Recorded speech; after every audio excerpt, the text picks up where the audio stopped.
Yo, yo, yo, what's the deal? I told y'all I was gonna tell y'all my story. You know what I'm saying? I don't know, might make a couple people mad, or somebody might feel insensitive about it, or I'm being insensitive. You know what I'm saying? But just to be honest, I really don't.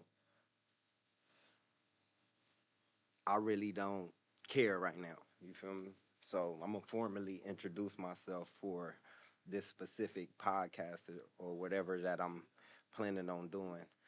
Um, I'm a I'm gonna do a podcast because just to occupy my time a little better, and I'm gonna do reaction videos along with my wife, and we gonna do some things coming into this. Um, uh, so here we go, straight up. All right, so my name Latrell. I'm 40 years old. I was born in '84, December the 6th. You feel me? So I just had a birthday. You know, shout out to all the little Sagittariuses out there. You know what I'm saying? Uh, my mother had me young. You feel me? My mother was pregnant with me at 13 and had me at 14. Uh, yeah, my mother was 14, 13 or 14 when she got pregnant with me. 15 or 16 when she had me. Just put it, well, you're like 15 maybe. I'm not sure, but this is within that range. So my mom had me young. Um, when I was a baby, if you was at Crenshaw High, uh, so my mama graduated '88. So if you was at Crenshaw High at that time, from '84 to '88, I was the baby on campus. You know what I'm saying? If you know that. Uh, I'm from Los Angeles, straight out, St. Francis Hospital. You know what I'm saying? Straight up, LA. I've never left the city. Um, I'll be tripping, a lot of people, is in and out of the city, you know what I'm saying? And I feel like a lot of people lose that LA touch, you dig? So from there, my mom had me when she was young. She fell in love with the high school football star at Crenshaw. You feel me? He was the high school football star up there. If you know, around 88, 80, 84, 85, you know what I'm saying, 86, in between them years, I'm sure he was a senior, so 88, he was the high school football star at Crenshaw. You feel me? So my mom fell in love with him, you know. Um, I think Crenshaw like developed the program around my mom because I was a baby on campus, so sometimes her teachers used to let me sit in the class on the floor and actually while she would be in class, so I can remember my mom answering questions in high school while I was with her. And she actually took me to the prom with her. She didn't have a prom date. My mom took me to the prom that year. It was '88, I believe, and I was the baby on campus at Crenshaw, '88. Uh, so she fell in love with the high school football star. Um, Once he fell in love with him, that was all she wrote. He enlisted in the army. You know, um, Once he enlisted in the army, we went with him. So me and my mom took me and we went with him to the army. So he took us out there. Well, they had my little brother also, so my mom was pregnant with my little brother when we left. No, actually, my little brother was like 1 or 2. Stevie was like 1 or 2 when we left to go to when he left to go to the army. So my mama had, yeah, so he was 1 or 2. My mom was probably like wasn't even 18, probably like 18. You know what I'm saying? 19 when we moved to Washington. So we went with him to Washington State because he was joining the army. So he enlisted in the army. We went out there. Um, we did all of that. That was 4 years. Um, well, it was more than 4 years, but my little brother Derek was also born during that time. So Derek was born in Washington State. You know what I'm saying? Derek wasn't born in LA. You feel me? So it was me, Stevie, and Derek. You know what I'm saying? During that time, um, his mother died. You know, um, his mother died during that time. But let me go back though, because I can't leave out. Well, we'll get there. We'll get there. But yes, during this time he was in the army. His mother died. Um, it was a tragic accident. Um, so it got to a point where I felt like he was. Well, I can say now as an adult, you know what I'm saying. He was probably depressed about it, like real bad. You know what I'm saying. My bad for having a TV playing. But yeah, so he was probably depressed at the time. You know what I'm saying. You know, I just remember, you know, him leaving for a minute and leaving us in Washington, and him coming out here to visit his family and stuff like that, because of the tragedy that happened. Um, so when we came back from the army, um, I had been separated from my whole dad's side of the family. So um, the the ideal was if my kids can't have no grandma, he can't have no grandma. That's how I believed it went. You know what I'm saying? If my kids can't have no grandma, which was Derek and Stevie, if they can't have no grandma, then he can't have no grandma. And that was the narrative. You know what I'm saying? So I had been separated from my whole dad side of the family. You know what I'm saying? My dad is my dad a LA nigga. You know what I'm saying? My pop's a gangster. You know what I'm saying? So with that being said, um, my pop side of the family is a whole lot more gangster and a whole different side than what I was introduced with my mom and him, right? So I kind of my mom took me to Washington, you know, and kind of when we went to Washington, I was separated from my dad's side of the family, so I didn't really know them. My last fond memory was my grandfather's passing, and I remember we was about to leave, and my grandmother was like, "Do you want to come with me, or you want to go with your mama?" I was probably like 3 years old, 3 or 4 years old at that time, and I chose my mama. So we went to Washington. Boom. So we went to Washington. Derek and Stevie was born.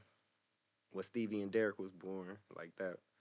And after that, like I said, his tragedy struck. His mother died, and like I said, the narrative was if my kids can't have no grandma, he can't have no grandma, and that was the narrative. So boom. So we come back to LA. You know what I'm saying? I have a whole side of the family that I know about, but it's like being kept from me. They don't want, you know what I'm saying? They don't want no interaction for some reason. I don't know. You know what I'm saying? So it was never interaction. Like I said, my daddy a gangster, so my daddy a blood. You know what I'm saying? So with that being said, you know what I'm saying? I just remember him and his homies back in the day, like all them years, like when I was a kid at 3 and 4 years old, me hanging out with them, and I just remember very fond memories of my grandfather on that side. He was also a street nigga, gangster, but big old baller though, you know. So my original side, my dad's side of the family was never. I don't know. I never was allowed to meet them like that. So boom, we came back from Washington. Why they kept me away from my family. I moved on St. Charles Place in 18th Street Hood. We moved over there. Well, first we had moved with my auntie and uncle in Linwood because they came and got us from the airport. I missed them so much, when they came and got us from the airport. I mean, from the bus. Well, wherever we did, bus. I think it was a bus station. They came and got us, and we ended up moving with them. And he was with us. Um, so during that time, he was getting back into his religion.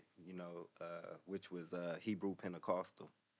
And if you know anything about that, that's like radicals. They radicals, spare the rod, spoil the child type shit. You know what I'm saying? Very radical, very cult like, uh, very cult like practices. You did. So I was. I ain't gonna say I was forced, but I was brought up into that Hebrew Pentecostal with him. So us living with our cousins, which was my auntie and all of that, there was a lot of conflict because I believe religious beliefs were conflicting, and as well as my mama getting into it with her sister. You feel me? I don't know what that was about. I was a kid, I was a baby, so my mom was getting into it with my auntie real bad, and we end up moving out again. You know what I'm saying? So that's what we stayed in Linwood with my auntie and my uncle and my cousins, and that was the funnest time. It was the funnest times. Um, so after that, we moved to St. Charles Place. This one it got kind of crazy. I felt like he got super into his religion. You know what I'm saying? Niggas start beating on us. I wasn't his son, so I kind of got it the worst. You feel me? My childhood wasn't that great at all. Uh, I kind of got it the worst. And that was unfortunate in part because, I wasn't his son. There was no love there. So, how could, you know, you beat a young nigga like that and love him? You know what I'm saying? You can't love no, there ain't no love there. You feel me? So I understood it. I understand it now as an adult, right? Um, so with that being said, he got into his religion real bad, and once he got into his religion, he started beating on us. So start beating on us. We weren't allowed. We were subject to the Sabbath. You know, we weren't allowed to play football or play any sports because the game was on Friday nights, and the Sabbath start Friday night, sundown Friday night to Saturday sundown. So we wasn't allowed to play many sports or anything like that because of our religion. So, within that, what I can say, I took away a lot from that. And I also kind of created family in that, despite having a whole nother other side of my family where I didn't really know. So I was kind of forced into this religion. And in this church, we went every Friday, Saturday, and didn't miss. I'm talking about 15 years straight. You know what I'm saying? Didn't miss. Wasn't allowed to do nothing. Like I said, very cult like practices. You feel me? Um, some of those values I still hold today. Like I still believe in the Sabbath. I do believe in the Sabbath. Yeah, I think that's the truth. You know what I'm saying? As far as certain principles I hold, not many, but certain ones I do, which caused me to be the type of man that I am today, right? So with that being said, we moved on St. Charles Place with his father, you know, and the family and his family were still grieving behind, what happened to their mother. Um, I believe, in my opinion, they turned cold. The only cool ones was Auntie Francine and Uncle Ishman. Them was my favorites. The other ones I really. I feel like they was as an adult looking back now. I just felt like they was grieving about their mother, and I feel like deep inside they probably knew I had a grandma somewhere, you know what I'm saying, and they was how it go, so I don't really blame them, but them was my favorites, Auntie Francine and Uncle Ishman. I really loved them at one point, I don't know how they feel about me now, but I could really give a fuck, but at the same time, it's just those was my favorite. Them was my auntie and uncle right there. You know what I'm saying? So as a kid, you know, um, we didn't have it all, man. We was staying with people. It was three of us, and then my mama was pregnant with Eric. My mama worked at Brinks. We lived on St. Charles Place. My mama finally got a job at Brinks. And then we moved from St. Charles Place all the way to the east side of LA on 120th and Main. And we stayed over there. We on 120th off of Main. You know what I'm saying? We had a little place over there. And that was cool because my mama had the job and, my mother was working and stuff like that. And she had a good job. She was a night shifter. So, you know, it was kind of hard for us, man. We didn't have much, you know what I'm saying? I ain't gonna say we didn't really have much. I could say they tried their best, you feel me, from being young and whatever. At this time, I don't know if he wasn't working at this time.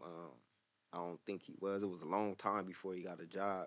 I heard that he could have had a job with the police, but he didn't want to because he had to carry a gun. So I don't know the story behind that. His story. You know what I'm saying? But I'm just telling you my story. You know. Yeah. So the nigga used to beat on us bad, bro. Like terrible, bro. Like terrible.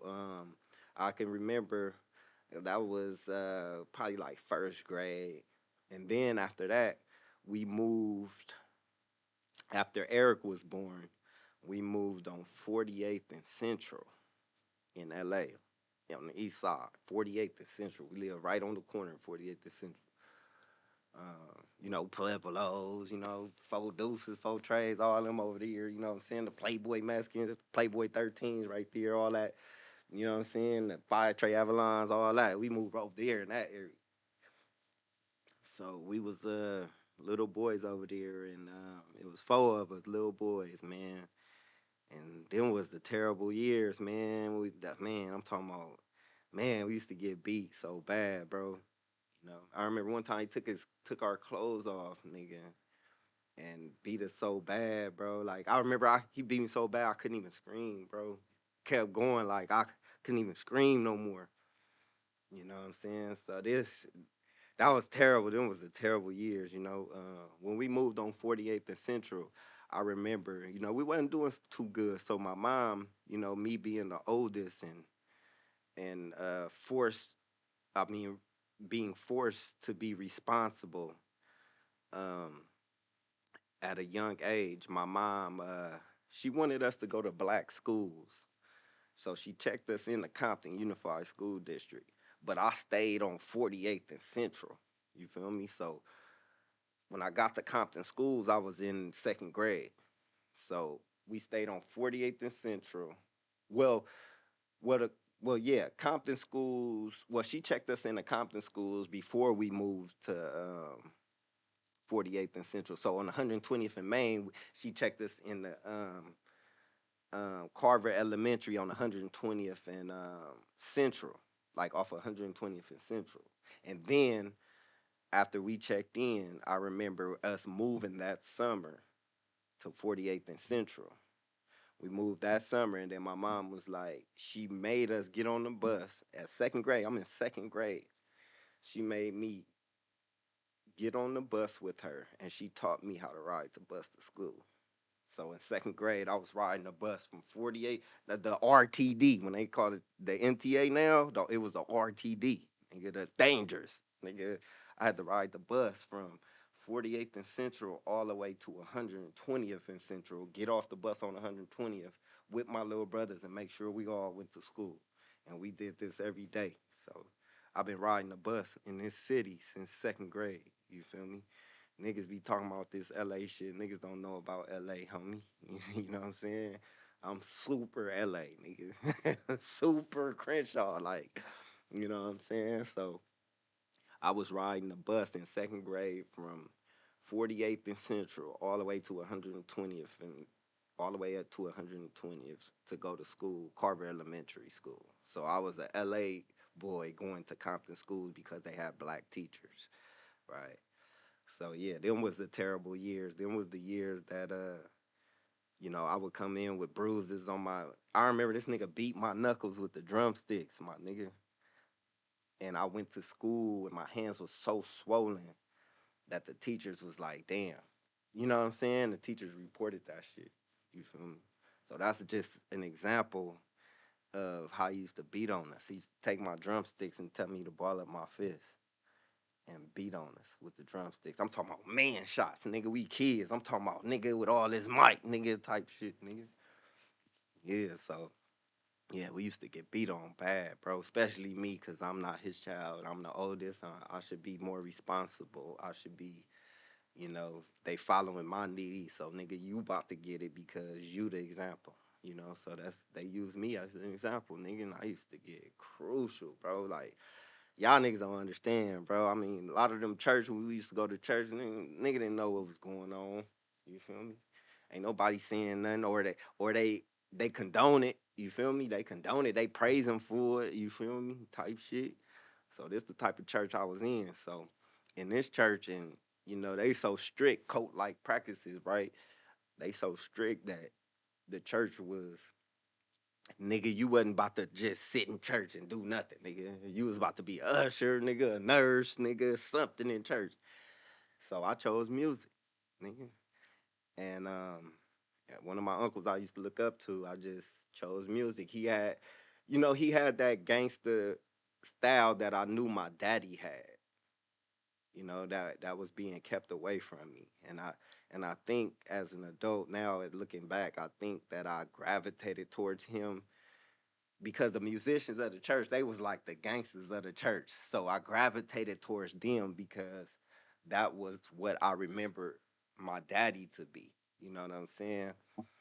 Um, so yeah, nigga, I was beat, nigga. I was beat, nigga, bad, nigga. Like I said, I always been smart.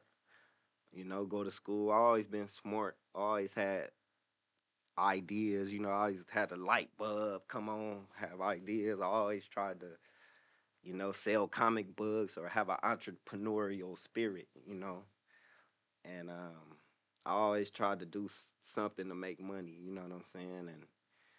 And as a child, I was just humiliated, bro. A lot of times, you know what I'm saying?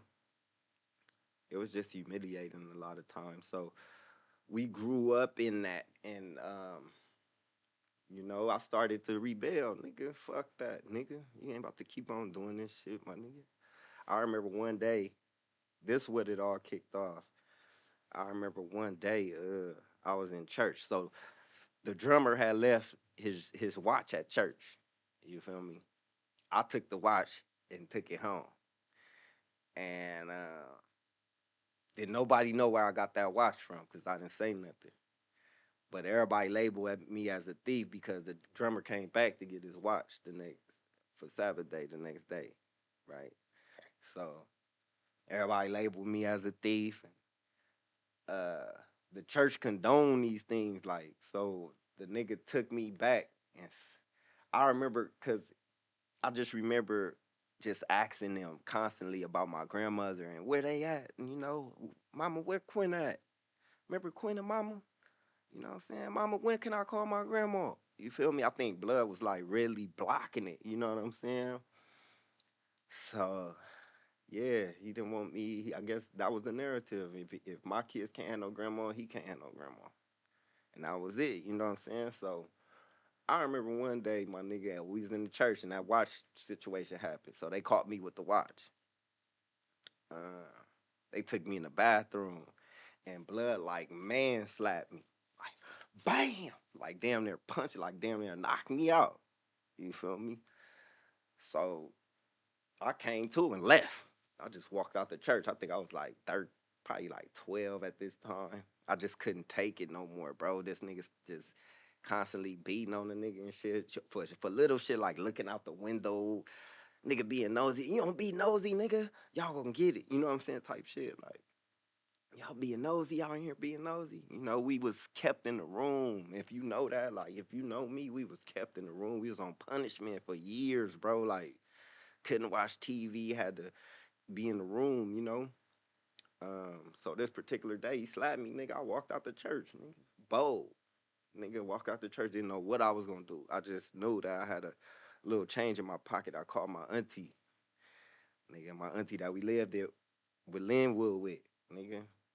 I called my auntie, you know what I'm saying? I told my auntie, and my auntie was like, you know how to catch the bus, and I knew how to catch the bus, you know what I'm saying? So I ended up catching the bus to a certain point, and then my auntie came and got me. And I remember that, and this is my exit from the cult like practices of the church. You feel me? So I remember that nigga slapped me. Boom, I left. Boom.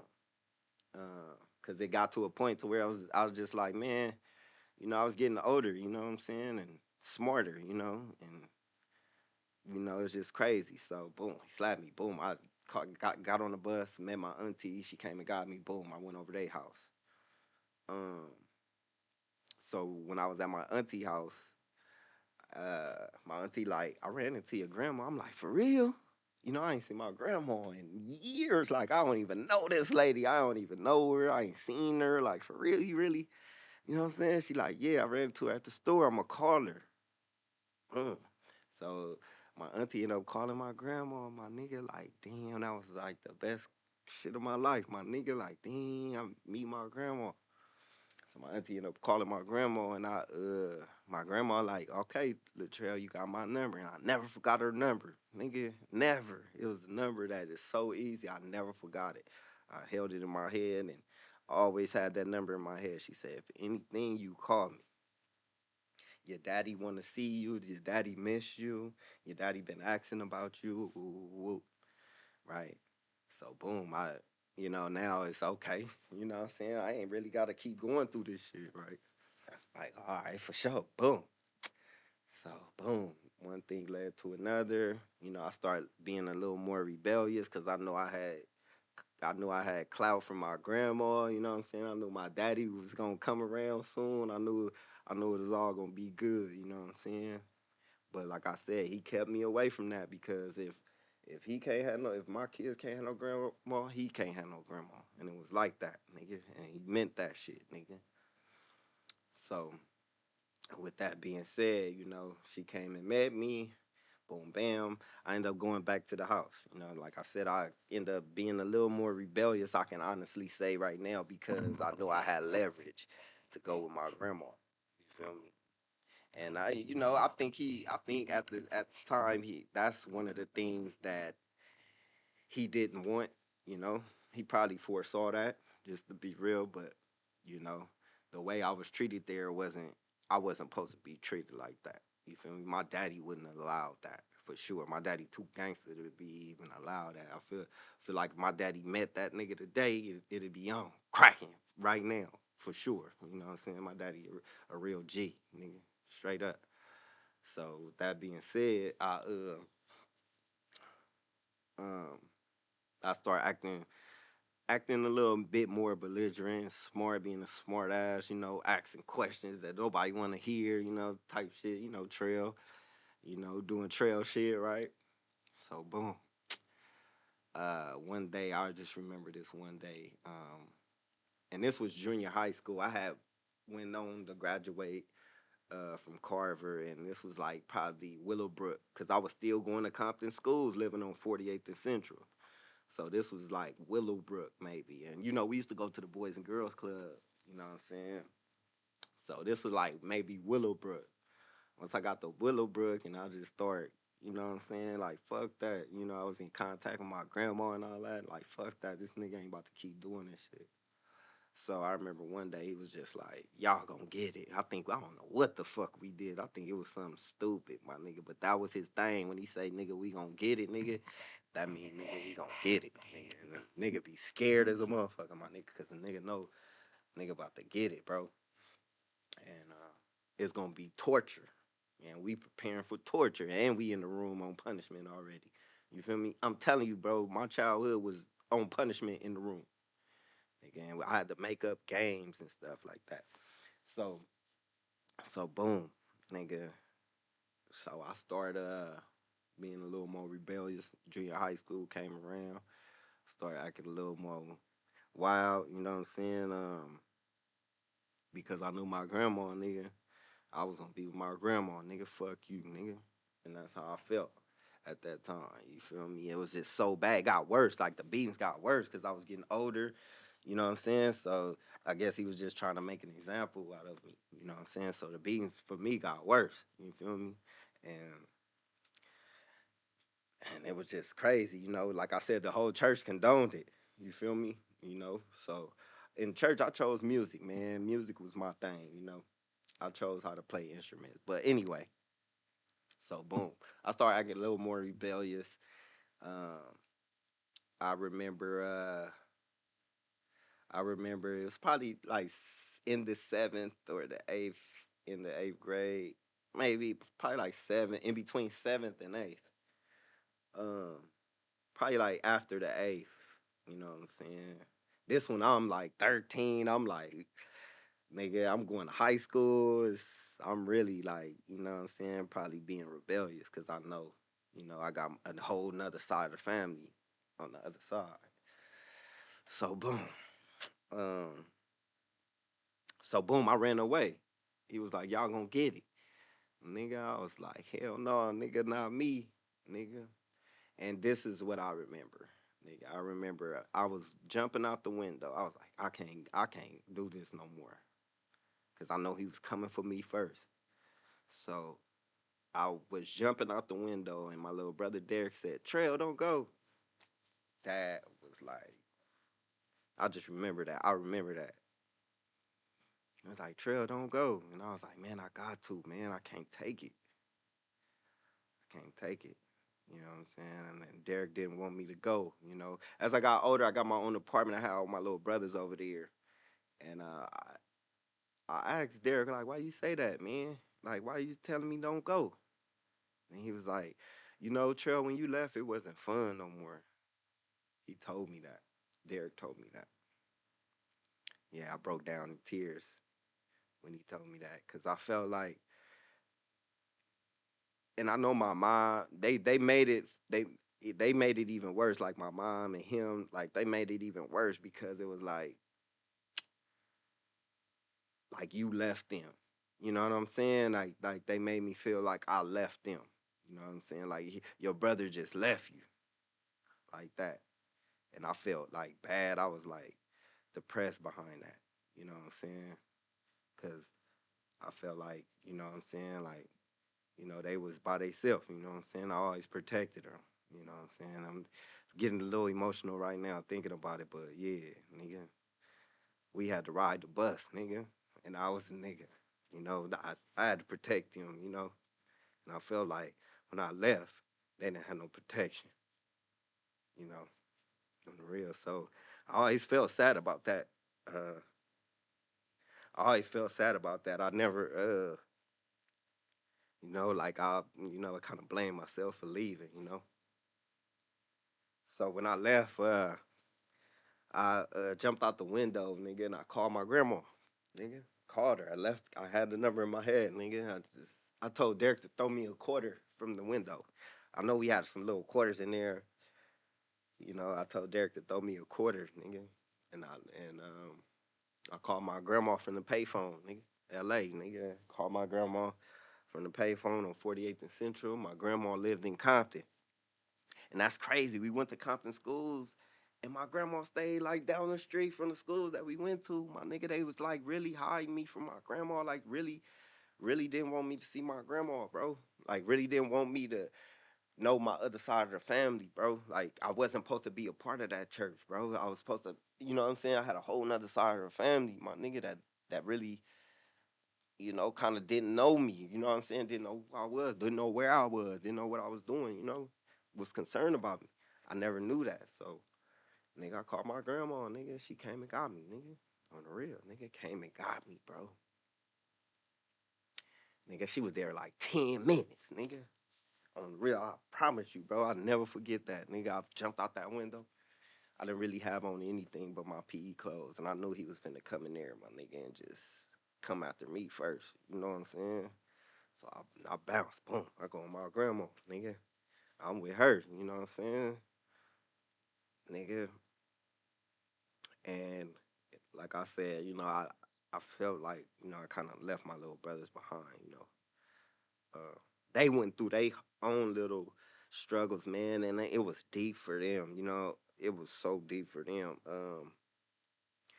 Kind of thank God I saved myself, but damn, I wanted to be there with them, but you know, I wasn't, in the way, you know what I'm saying?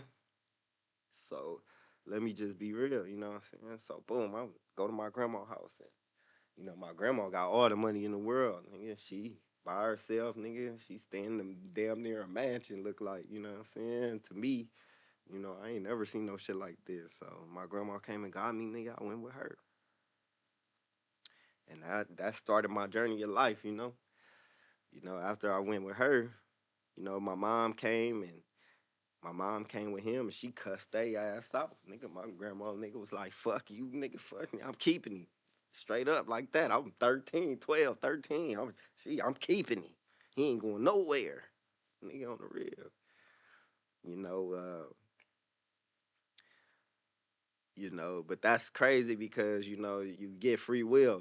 They say when you leave the church, you leave, nigga, nigga go crazy. And that's what happened, you know what I'm saying? I ain't gonna lie. That's what happened. I can say the first time I ran away, uh, I got introduced to the system because, they labeled me as a problem child because I ran away.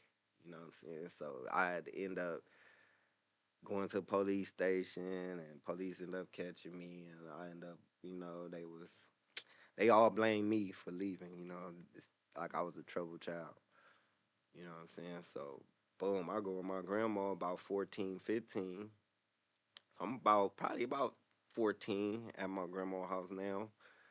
Yeah, I'm probably like 13, 14 at my grandma's house now, and she live in Compton.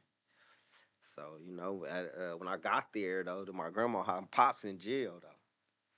You know what I'm saying? Pops was in jail. Pops was actually staying with my grandma when I got there. But when I got there, I guess when Pops got out of jail, he moved. I mean, he went with his girl in the jungles. So I remember me first going to the jungles, nigga, meeting my pops, nigga. Nigga, I was in the hood meeting my pops, my nigga, and I just was so like, damn, this the gangster I've been wanting to be around. Like, this the gangster I've been dreaming about, you know what I'm saying? My pops, my nigga, on God, big old blood, you feel me? So that's what I thought. So I was just happy to this was a whole different environment, you know what I'm saying? So I was just I started to go crazy. I ain't gonna lie, nigga. I was in high school.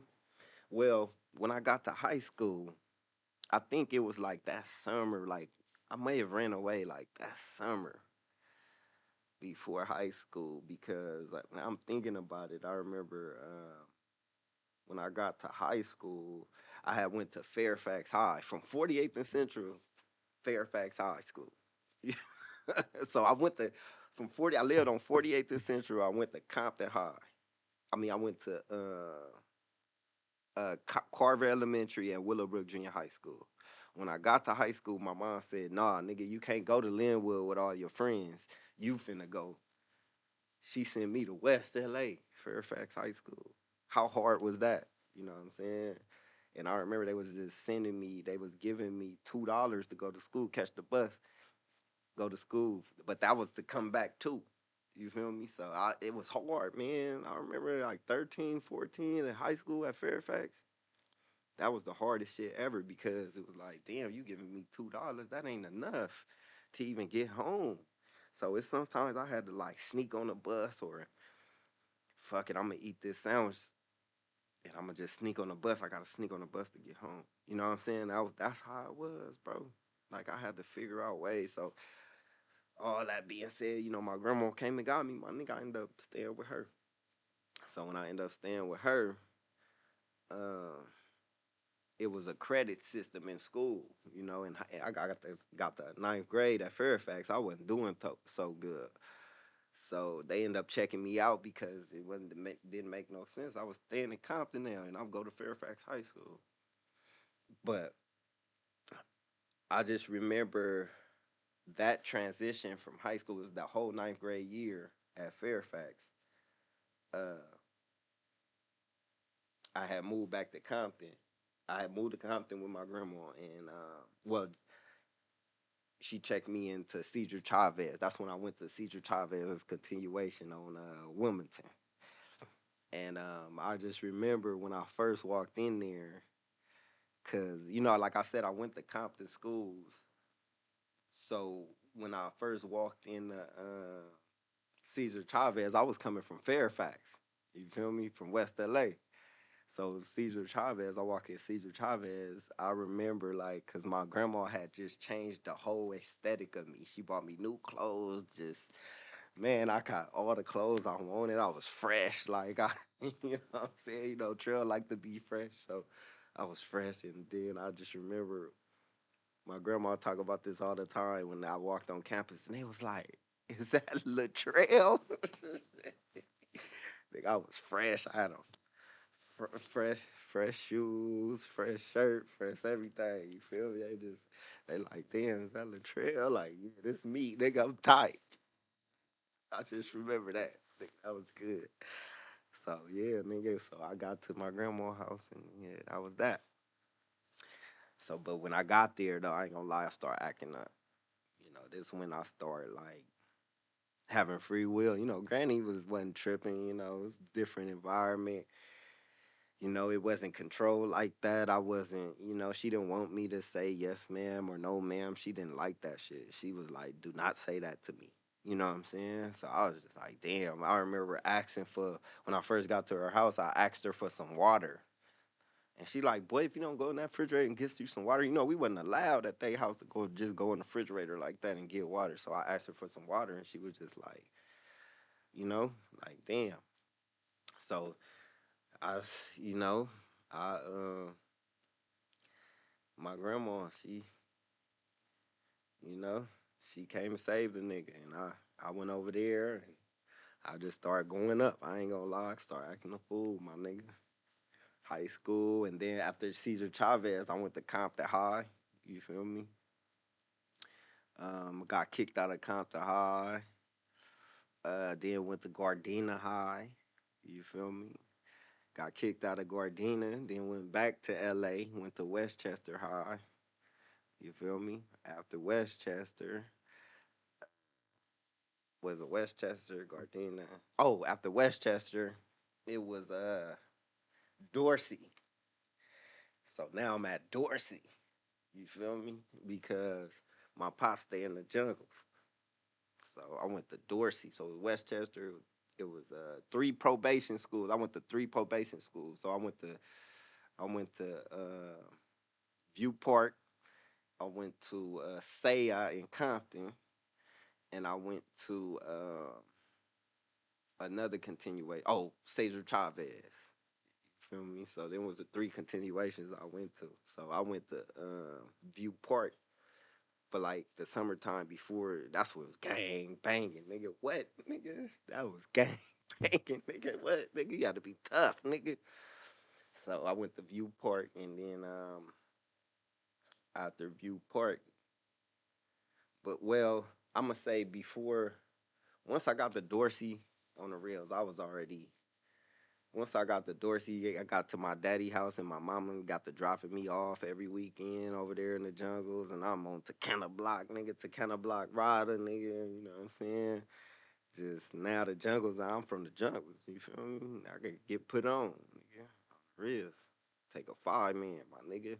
They caught me in the alley or some shit, my nigga. I think because I was acting up so much. My grandma didn't even know. Like, damn, I done brought this nigga in here. This nigga acting a fool. Cause I just went for it. I just went for the gusto, right? So she used to send me over there to my daddy in the jungles, my nigga, and my brothers, and my pops was was with the woman, and she had a son that was my age, so we consider ourselves brothers to this day. You know what I'm saying? That's my brother. You know what I'm saying? Cause I was my pop's wife. I was her son. You know what I'm saying? So that's my brother. And yeah, my pops got two other kids too. My pops got a little girl, Nene, and he got my little brother Devontae also. So we in the jungles, you know what I'm saying? And at this time, I'm not paying attention to what's going on. I don't know what's going on with Derek and Stevie and them or nothing. I don't, I keep in contact with them though. I always call them and check on them and stuff like that. I always been like that. So, but yeah, nigga, I get turned out in the jungles. My nigga take a five man. They call me in the alley, RB. Nigga, RB, Mad Mo, KO, uh, nigga, Devil Boy, Francois. Nigga, caught me in the alley, nigga. God, my nigga. I remember they was like, Blood, you dressed like Blood, you got on the uniform, nigga. Whoa, nigga, finna put you on, nigga. Shut up, blah blah blah blah. I got put on like that. You feel me? So, but pops used to be on me too, cause I was going to Dorsey and I wasn't going, so I was ditching and shit, wasn't going to school and shit like that. So most of my high school years, it wasn't good either. You know what I'm saying? I was acting a fool. I thought I was grown. I had free will to do whatever. My grandma wasn't tripping like that. She wasn't with the cult like practices, right? Uh, so with that being said, I acted a fool so much. I ended up going to do my first, doing my, well, I could say this because my grandma, when I went to Dorsey, she kind of like kicked me out and sent me to my daddy type shit. So I was like over there with my pops, you know what I'm saying? So I think my pops knew I had got put on, and my pops was like really disappointed in me. Everybody thought I was smarter than that. I wasn't supposed to do that. Because Trail is smart, very smart, and we gonna keep this nigga smart. We gonna keep this nigga out of trouble. But I somehow find my way into trouble. Cheat myself out of good childhood. You feel me? Sometimes I find my way in trouble. You know what I'm saying? And I think my pops knew like the damn, like this nigga just got put on. Like this nigga got put on. I never wanted that. Like my pops, I don't think he ever wanted that. You know what I'm saying? But if I was gonna get put on, I know, nigga, I gotta stand up and be gangster. That's what he believed. So I think my pops knew that, and like, damn, this nigga got put on. He called my grandma, and she came and got me again from my pops. And I was right there, and I had a red belt on. I had red chucks on. You know what I'm saying? I had a red shirt. My eye was black, busted lip, I had fat lip, my face was kind of swole. You know what I'm saying? My grandma, I just remember her just looking at me like crying. She just bust out in tears crying. And she was like, come on. Cause she had kicked me out. I was I had a girl in the house when I was supposed to be at school, and she caught me. She walked in, I was thrusting the girl. And she kicked me out and sent me to my dad. And that's how I started living with him. I lived with him for like 2 years over there in the hood like that. So I ended up getting turned out over there, you know. Um, Shout out to Compton because, Compton made me tough though. Let me keep it real like that. You know what I'm saying? Compton made me tough. And my original family, my aunties and them that we stayed with in Linwood with, they connected to Nutty Block. So Nutty Block is my family. Like that's my immediate family, the Nutties. You know what I'm saying? I always, respect the Nutties. I'm a Dunbar for sure. So I always got respect for the Nutty Blocks, you know what I'm saying? Because that's my family, my uncles, my cousins, you know what I'm saying? Them is my peoples. Like that's my family. I'm a Dunbar. I bang that. Andy never, C Nut never wanted, Big C Nut never wanted me to be from Nutty. He told me that straight up. You know what I'm saying? Like I used to go over there and used to kick it with him and stuff like that. You know, whoa, this was the coincidence. My grandmother stayed in Nutty Block. So I go over there and my grandma, I got cousins right around the corner. You feel me? So I'm connected to all these people and never knew because of this church and this man and who he was, right? So yeah, my grandma stayed in Nutty Block, and I got cousins and shit around the corner. So I found that out. You feel me? And my grandma tried to keep me away from over there though, you know what I'm saying? So C Nut, he never wanted me to be from Nutty. Never. I used to hang out, you know what I'm saying? But he never wanted me to be from that. He told me no, nigga, no. He poked me with the knife, like, no, nigga, no. Like no. So after my grandma caught me with that girl in the house, I remember she told she told the girl, she said, "You ought to be ashamed of yourself taking advantage of my or letting my grandson take advantage of you like that." Now both of y'all get out. So nigga, I ended up going to my daddy house, and I think my pops told my grandma like I got put on. I had you know, and my grandma came over and just looked at me and just started crying, my nigga, and she was like, "Come on." So I went back with her. You know. During this time. Now I'm in Compton. Now I'm running from Compton to the jungles, Compton to the jungles, Compton to the jungles. Like riding a bus. You know what I'm saying? Just in the L.A. streets, roaming around. You know what I'm saying? Just doing stupid shit and kicking it with the homies in the jungles, bringing the homies from the jungles to Compton, bringing Compton niggas to the jungles, and I end up getting disciplined for bringing a homie to the jungles and all that. I end up getting fucked up over that. You know what I'm saying? Just anger shit, man. So, it's crazy, man. It's crazy. So I remember um I remember my nigga just doing stuff, bro, that I knew better than to be doing, my nigga, but I was just, hanging with the homies. And so my grandma came and got me. I went on and start kicking it, start doing that back and forth. Um End up going to jail. My 18th birthday, nigga. 18th birthday, county jail, nigga. County jail, nigga. So, nigga, now my jail career. Now I'm going to jail, my nigga. Like now every other week, nigga.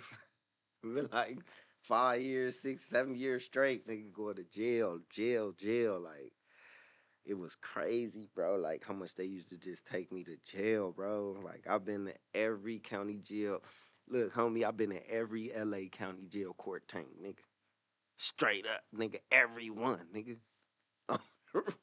On the real, my nigga. Fighting everyone, nigga. And I gotta bang jungles because I'm from jungles, nigga. You know what I'm saying? So that's what it was, homie. Like my 18th birthday, I remember I got called a pistol. Nigga went to jail for that shit. Nigga caught it. Nigga took it out. Like went to jail for that shit. I think I did like I first time in jail, so I think I did like 90 days or something. No, my first time in jail was snatching a purse. I think I did like 90 days or something off of that, and then I got caught with a gun in the jungles on my 18th birthday, and went to jail for that. And I start going to jail, my nigga. You know what I'm saying? Start going to jail, and that led up to prison time. I end up going to prison, my nigga, for some shit, trying to sell dope. Yeah, trying to sell dope, fool. End up going to prison for trying to sell dope, my nigga. So I ended up doing probably about 32 and a half, probably. I'm doing like 18 months, probably. You know what I'm saying? In prison. I had to go to the halfway house, and so county jail time plus prison plus halfway house time. I probably did like 22 months altogether. Yeah. So I ended up going to prison, my nigga. So uh, fucking up going to prison. I went to prison probably like I went to prison in 2005. I got sentenced. I got sentenced in 2000, end of 2004. I ended up going to prison in 2005, and I got out April 21st, 2007.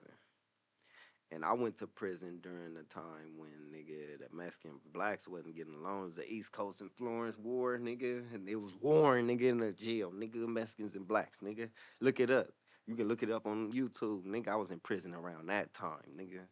On the real, nigga, when you couldn't be no punk, nigga, in the fucking, nigga, on the real, nigga, prison stories. I got a lot of those, bro. On the real, prison taught me a lot. You know what I'm saying? So one thing led to another. Um, I got out of prison. Well, while I was in jail, I just told myself like, damn, I can't get out of here with nothing. That's just my mindset. Just my mindset. You know what I'm saying? I can't get out of here with nothing, bro. Like I gotta do something, right? So one of the white boys had a guitar, and I wanted to play the guitar. You know, I'm a music head. I come from the church playing music instead, so music head. White boy had a guitar. He was teaching me guitar. You know, I never learned it from him, so I ended up. They offered a guitar class in jail, so I ended up going. You know, going to the guitar class because I ended up getting in trouble in jail, fighting and shit at school, and getting into trouble in jail because I went to school because I was just like I can't leave here with nothing.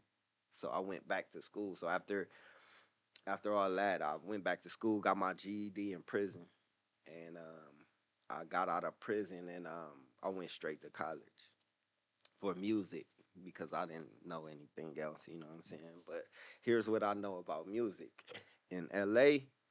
If you trying to play music or anything like that, it's a lot of nepotism. Everybody know each other. If you're not brought up under them that know each other, it's probably about 50 niggas. Let me say that. Probably about 50 niggas. If you don't know none of them 50 niggas or you don't have no type of connection with them 50 niggas, you're not gonna make it, bro. It's gonna be over. You know, you gotta be born with it, or you gotta be born with it, or you gotta come up behind one of them 50 niggas to make it in music, especially in LA, homie. And that's just how it is, bro. You know what I'm saying? So I tried it. You know, I went to school, took every music class you can take, nigga. And I tried. I was still going to jail and shit. So that shit wasn't really working. You know what I'm saying? I was going to jail, getting in trouble, going to jail, still getting in trouble. Nigga getting arrested on campus, at school, all that type of shit. Nigga getting caught with weed. Nigga just all type of shit, nigga, going on, right? So, nigga, so after I got out of prison, I ended up going to school for music. I learned fast that music wasn't gonna work. You know what I'm saying? After I graduated school with the certificate in commercial music, bro. I have a certificate in commercial music. But my uncle, you know, he told me, nigga, that shit don't mean nothing. And you know, I was so crushed when he told me that. But now that I understand what that nigga was saying, my nigga. That shit don't really mean nothing. You gotta really be tied in. Like if you're not tied in, bro, and they not the ones teaching you, bro, they're not gonna fuck with you, bro. And they're jokers, so you're gonna get clowned and embarrassed type shit. My nigga, these motherfuckers, the music game is ruthless, bro. It's very hard to be successful and be a musician, nigga. So I learned that easy, right? So with me, just my entrepreneurial spirit, and with me just being in the neighborhood, acting a fool all the time, everybody know me. You know, they know me as the troublemaker. But one thing about it, I always had an entrepreneurial spirit, and I could always go to my neighbors and wash their car. You feel me? I can go to the neighbors, always have some money and wash their car, or always I would be boosting and they will buy from me. Just put it like that. I will always have something, some type of shit going to where nigga I try to get some money or something. So, Jackie got tired, which my grandma, she got so tired of me, my nigga. I kind of drove her nuts, my nigga. I ain't gonna lie. I kind of drove her nuts. She just, she just kind of just stopped giving a fuck, just to be real. So it got to a point to where she was just like, Trail, you got to have a job, something that'll occupy you. And I agree with her. It just, my jail record and my record, it was just so hard to get a steady job. So, like I said, I wash cars in the neighborhood, or, I'll be out acting a fool. I was a good robber, you know what I'm saying? For some reason, I don't know why, but I just knew that if I keep on doing this shit, I'm gonna be dead, nigga. Somebody kill a nigga. You know what I'm saying? So with that being said, I went to school and I graduated with a degree in commercial music, and During that time, I actually got a gig at a church, and I was playing for a church, playing drums for a church, and nigga, it just got crazy. You know, it still was crazy. You know what I'm saying? So I was washing cars one day, and I watched the Compton City Attorney's car. I used to watch his car. The Compton City Attorney, LeGrand Clegg. I used to watch that man car. So one time I watched his car and, I was just telling him about my situation and, I need a job, you know what I'm saying, and stuff like that. So uh, he was like, well, you could go help my mother. And I was like, shit, I'll go help your mother. And he was like, I'll pay you 300 a week to go help my mother. And I was like, shit, fuck it. So this the meanest old lady in Compton ever, bro.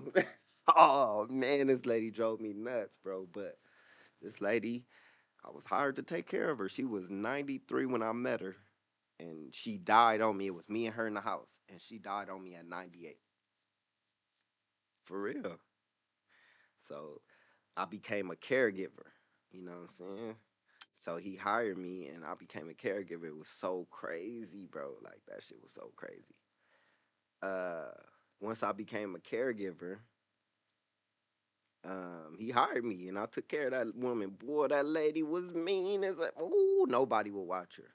And I'm thinking like, damn, I wonder why he hired me to go watch her, you know? But I had, like I said, I was just getting out and I was, was in school and trying to just do something with myself. Cause my granny was tired. She didn't know what she was tired. She didn't even love a nigga no more. To keep it real, nigga. She was just burnt out on me, my nigga. She don't even know why she saved the nigga. I should never saved your ass. Nah, but yeah, so nigga, I watch Mama Clegg, my nigga, with West Side Pyru. If you from West Side Pyru, nigga, on Palmer Lee and 134th, nigga, right across the street from Chad, nigga, where Kendrick be talking, nigga, I took care of that old lady, nigga, and I used to walk there. Now y'all used to bang on me every day, nigga. I used to let y'all niggas know I'm from the jungles, nigga. Y'all used to bang on me every day. Y'all respected me and y'all protected me because I watched the old lady. They did, nigga. The West Sides, nigga. On my mama Benz, I used to buy weed from my nigga. You feel me, Benz, bro? Every day they know me, bro. I be up right there, but yeah, I took care of Mama Claire right there, nigga. Through the whole neighborhood knew Mama Claire. She used to pass out pies and all of that, and I was the nigga taking care of her. I was hired to take care of her, nigga, for real, nigga. And I used to walk to work, and I just remember walking through Cedars, walking through West Side, nigga, getting banged on, nigga, and all that, bro, on the rails. And just even through LA, bro, nigga ain't more LA than me, my nigga. I done been jumped by the 40s, nigga. I done been the paybacks jumped me, nigga. I remember they called. I had my hat hit up, BPS all under my hat, nigga. They jumped me. Ah, my, oh man, I got some stories, but nigga ain't no nigga more LA than me, homie. I've been riding a bus in this city since second grade. Nigga, you can't tell me nothing about this motherfucking city, right? So boom, I'm watching Mama Clegg. My nigga, I watched Mama Clegg for like 5 years, bro. That little 300 a week took care of me for like 5 years. Mr. Clegg never missed that, bro. You feel me? So he always paid me that, bro. Straight up. And I was always there for that. You know what I'm saying? And I appreciate Mr. Clegg for opening my eyes to that because like I said, after she died on me, I didn't have nothing. You feel me? So I was like, damn. I don't got nothing. My grandma was kind of proud, like, damn, okay, you got him a little gig or something. Like, okay, I like what he doing, like, you know. So she kind of lightened up a little bit, but once the Mama Clegg died, it was like, shit, nigga, what else you finna do, nigga? You feel me? I was grown, like I said, she didn't love a nigga no more. So I washed cars. Um, and who else car I washed? So after Mama Clegg died, I started washing cars again, and I washed Miss Sherry car. Miss Sherry Allman it's the Allman sisters. They were the nursing team. So the Allman sisters ran the ER King Drew in the 90s. At Killer King, they ran the ER in the 90s, nigga. When everybody was getting shot, when everybody was, you feel me? The Allman sisters were the ones that ran the ER. So I watched Miss Sherry Core, Miss Almond Core. I'm watching her core one day, and I was just like, Miss Sherry, I heard you got a school, cause they had a CNA school, the Three Sisters. So I'm like, Miss Sherry, I heard you got a school. She like, you interested? I'm like, yeah, I'm interested. She like, I know you take care of Mama Clegg over there at on 134th. I'm like, yeah, take care of Mama Clegg. She like, you gonna go to school? I'm like, yeah, I'm gonna go to school. Girl, when she looked at me, that lady looked at me. I was giving her her keys, letting her know I was finished her course. That lady looked at me behind that door and said, "Nigga, I'm gonna make sure you know what you need to know, nigga, on the real, bro." So I was like, "All right, I'm ready. Whatever, I'm a gangster, nigga. I've been through it. I can do it." So, nigga, I went to CNA school, and come to find out, nigga, Mama Clegg was a retired nurse. Nigga. So I went to CNA school. I knew how to make a bed properly. I knew how to change a diaper properly. I knew how to turn properly. Like I was already a CNA. This mean ass old lady was training me, and I didn't even know. So my CNA school, passed with flying colors, y'all. Stupid colors. Like I was like the top student on the real, bro. So I passed CNA school. Now here's the kicker though. Is the state gonna let me be a CNA though? You feel me? And that's what happened. See, it's legal for them to hire you up to 4 months without a license, but after that fourth month, you need a license to be able to work on that floor. You can be trained up to 4 months to be a CNA, but without that license, they gonna remove you off the floor, right? So I'm like ecstatic, bro. I done graduated school. I'm a CNA. I'm going right to work. You feel me? I done been to prison. I feel like I beat the odds, right? So boom, nigga. I nigga, I go through that shit with fine colors. So boom, nigga, I graduate. I get hired at the job. My grandma's so ecstatic. She's so proud of me. Like, oh, I ain't never been this proud of, right? Like, damn. So I go to school, nigga, get hired at a job, nigga. This was the worst facility anybody could ever work in. Del Rio Sanitarium, nigga. I worked there. And the thing about that is, it's the cold ass worst facility. Oh my god, bro, that shit was terrible. But I done been to prison, nigga. You feel me? Nah, fuck this, nigga. I'm finna take this job, nigga. This a good ass job with benefits and all that. I need this. I never had this. So I worked in 4 months, bro. And you best believe the state of California pulled me right off that floor. You cannot be a CNA because you have this, and this on your record. So I'm like, damn, bro, they devastating. That was the worst year of my life, nigga, because I had fought the state for like 8 months. Just shout out to the state of California, man. They gave me a shot. Now, this is to the state of California. Man, they gave me a shot, bro, and changed my life, bro. So, yeah, but it was a whole year before the state was like, nigga, they was like, nigga, you got this on your record, this on your record, this on your record, this on your record. You cannot be a CNA. I have violence on my record, everything. You cannot be a CNA. We will not allow it. You feel me? But due to the blessings of Miss Sherry, Mr. Clegg, you feel me? Compton City Attorney, Mr. Clegg, Miss Sherry, my auntie Dina's a fucking sheriff. You feel me? Due to all that recommendation letters, they end up sending me another letter saying, okay, you got to do, if you want to be a CNA, you got to do this, that by this time, or we will not approve you to be a CNA.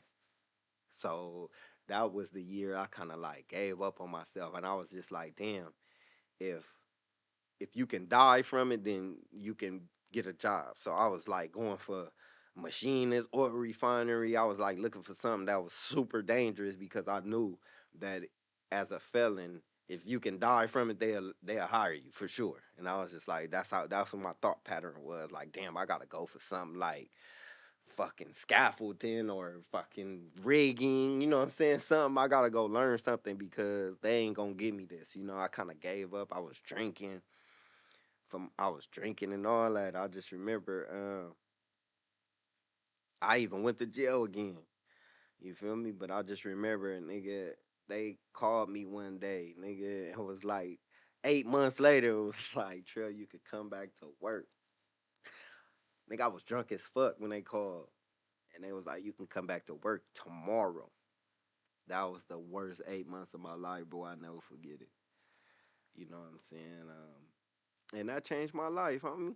I ain't gonna lie. I started being a CNA, my nigga, on the rails, my nigga. I worked myself from Long Beach all the way to Beverly Hills. So I was a CNA for 12 years, homie. I've been a CNA for 12 years, and I'm currently one right now. Oh God. And I'm actually at work right now watching the patient. You feel me? So that it changed my life, homie. You feel me? It changed my life, my nigga. On the real. So with all that being said, you know what I'm saying? Changed my life, bro.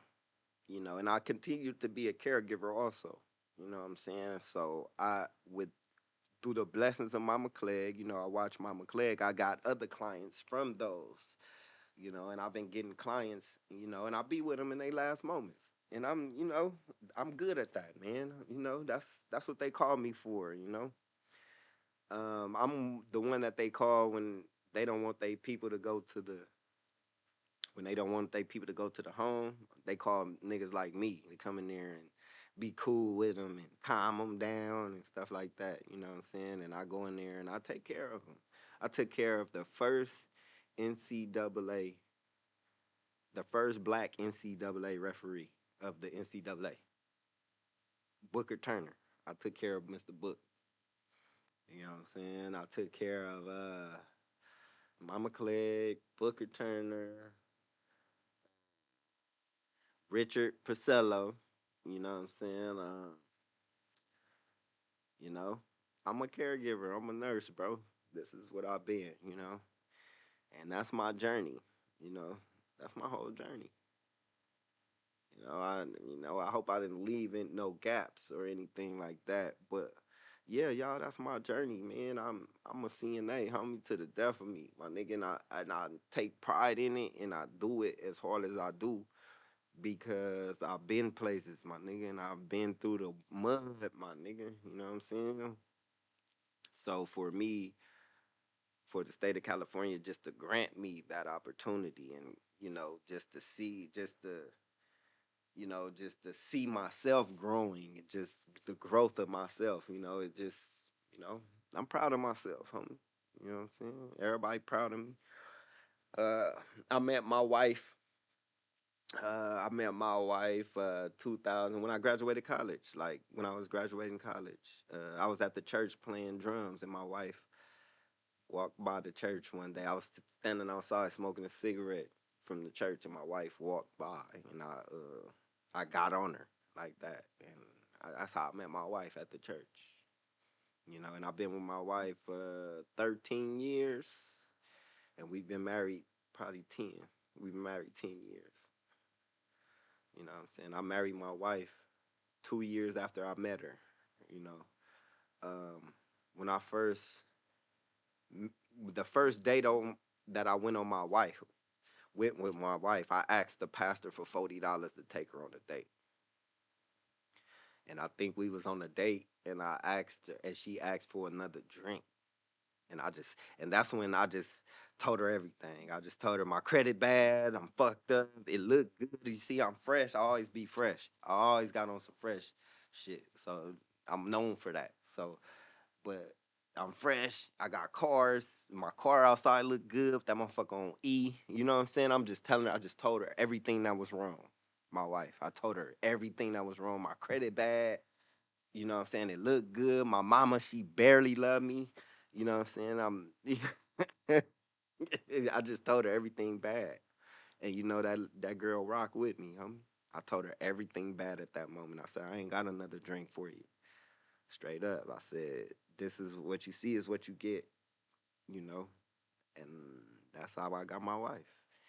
And I never cheated on my wife, never had to, you know what I'm saying? So that's the blessings of our marriage, you know what I'm saying?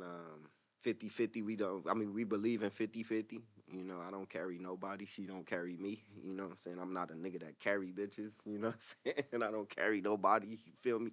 We came into that like that. You gotta have your own thing going on, because I don't carry people, you know what I'm saying? Unless you my patient or something, you know what I'm saying? So, yeah, that's my journey. The reason why I went to school is because my last patient, Mr. Rich, he was a man of accomplishments. And Mr. Rich,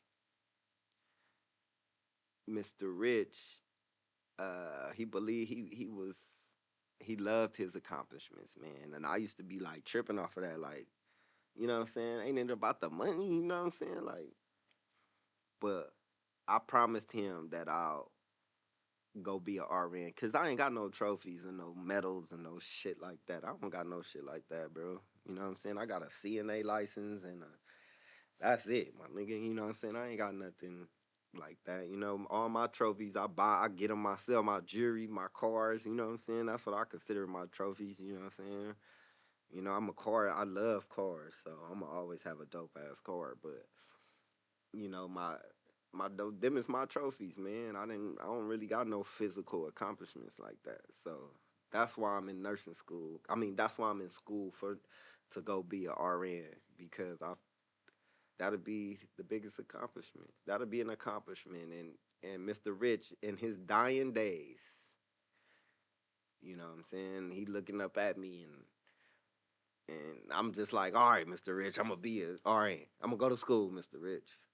And he closes his eyes. Yeah, you know. As far as my stepdad, I forgive that man. Uh, I don't know if my family do though. You know what I'm saying? I forgive him. I ain't tripping. You know, I kind of want the relationship back with Auntie Francine and Uncle Ishmael. Cause they was cool, but I don't know how they look at me right now. You know what I'm saying? You know, motherfuckers be having an interpretation of a nigga, and then don't even, and don't even talk to a nigga to know. You know what I'm saying? For a nigga to know what's up. You feel me? So I don't know. I can call it quits though. I don't need validation from nobody. You dig what I'm saying? I live my own life. You know, like I said, I've worked myself all the way up to Beverly Hills. You feel me? I've worked for Beverly Hills Rehab. You feel me? I've worked for Santa Monica Villa. You know what I'm saying? I've worked for Country Villa, three of them. You know what I'm saying? I've worked all over this city being a CNA, homie. Wiping asses, yup. Wiping asses, nigga. But shit, I took it because nigga, I been getting in trouble, nigga, going to jail. My nigga gang banging, nigga robbing shit, doing stupid shit, bro. I had to change my life, bro. You know? LA is LA is this shit'll tear your ass up, my nigga. But it'll build you back up too though. If you make the right moves though. You know what I'm saying? So that's my career, man. That's my marriage. You know, that's why I'm in school right now. Um, yeah, homie. Yeah, nigga, I done been to every LA County Jail court tank, nigga. Took all type of fades, nigga. Yeah, nigga. Straight up. Nigga, I done been through this city. Nigga, I probably done walked through your hood, nigga. I probably know somebody from every hood in the city, bro. And that's from Compton, Watts, Long Beach, nigga. Compton, Watts, Long Beach, you know.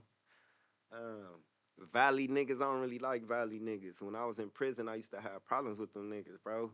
With the Valley niggas. Because, looking at me, nigga, you couldn't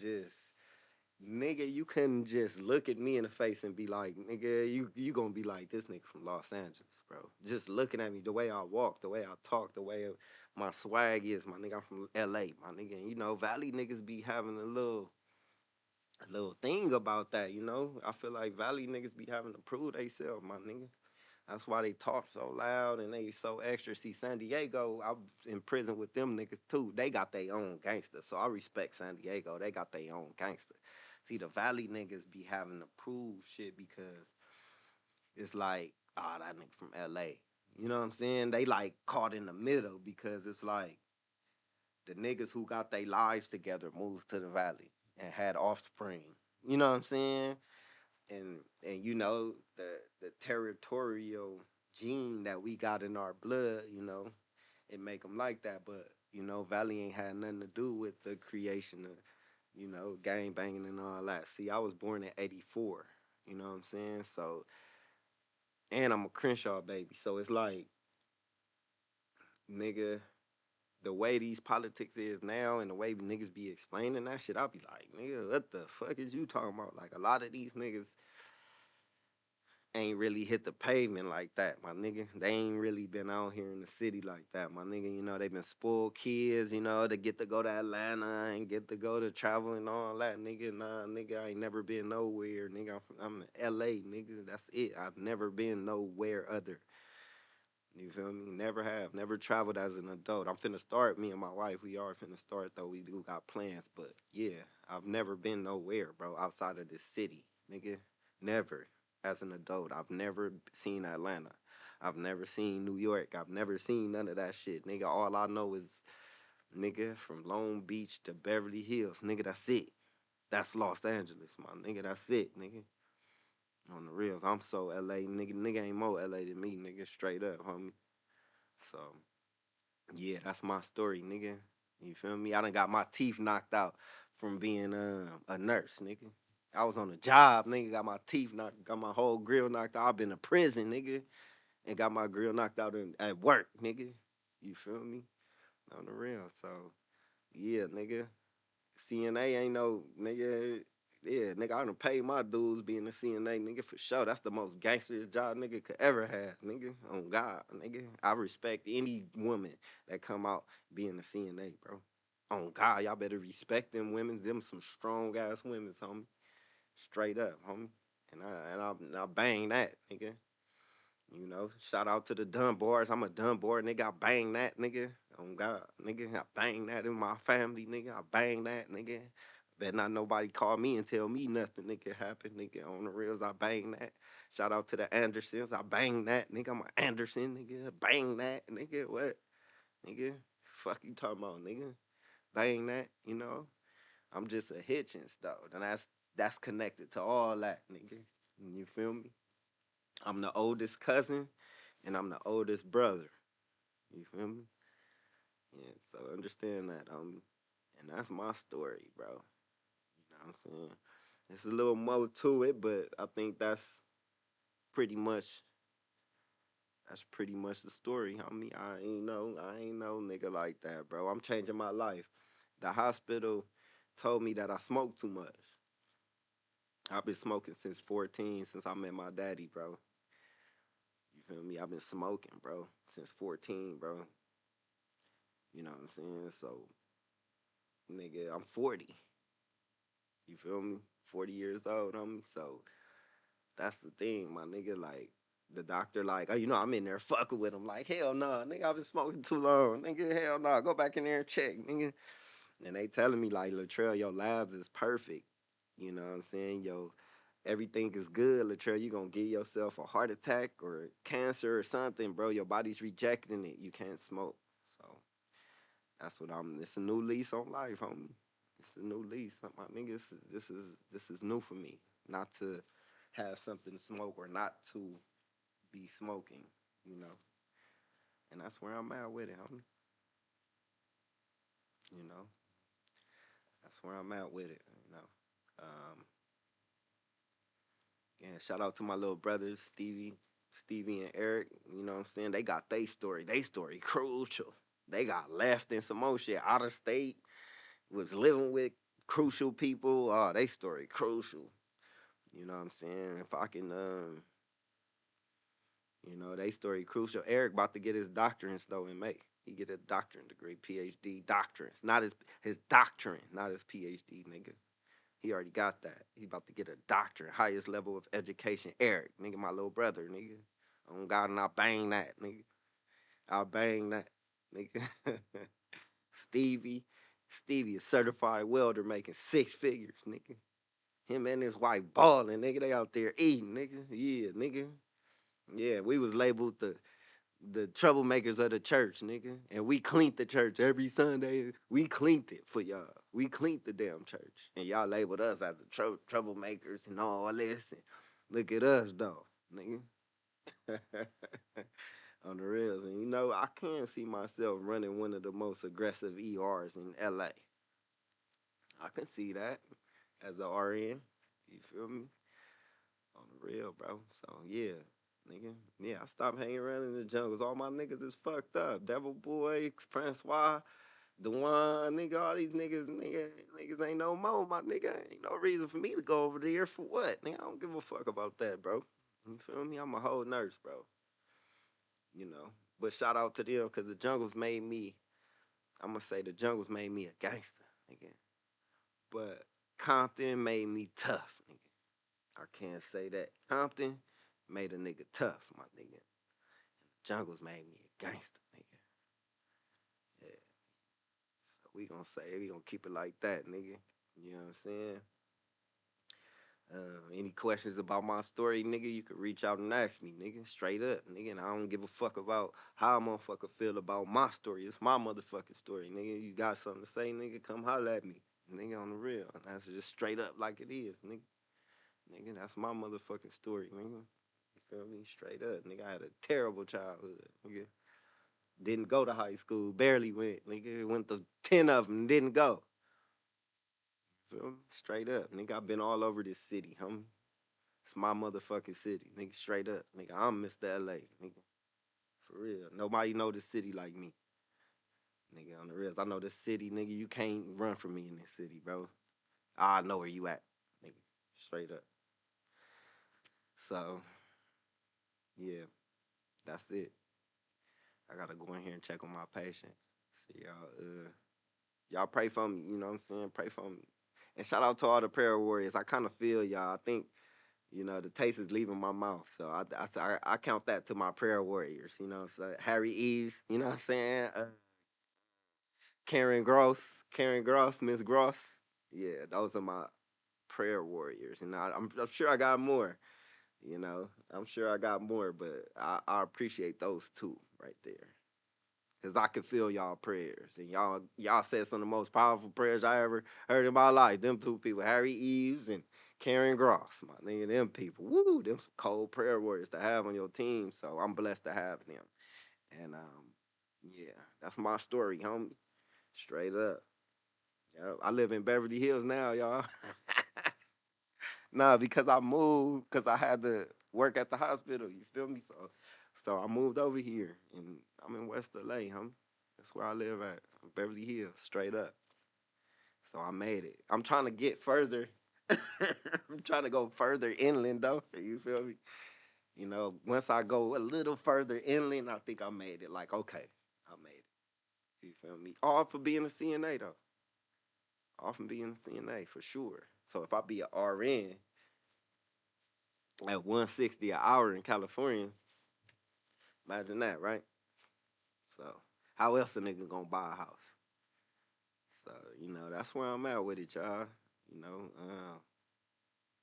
I love everybody. I don't really got any regrets. You know what I'm saying? I do regret leaving my little brothers. I didn't want to leave them that day. That was crazy, But Derek was like, "Don't leave, Trail," and I was just like, "I gotta go." It's just. And then I got older. They was just like, it wasn't fun no more without me. So yeah, me and my wife trying to have a baby. I don't know what's wrong.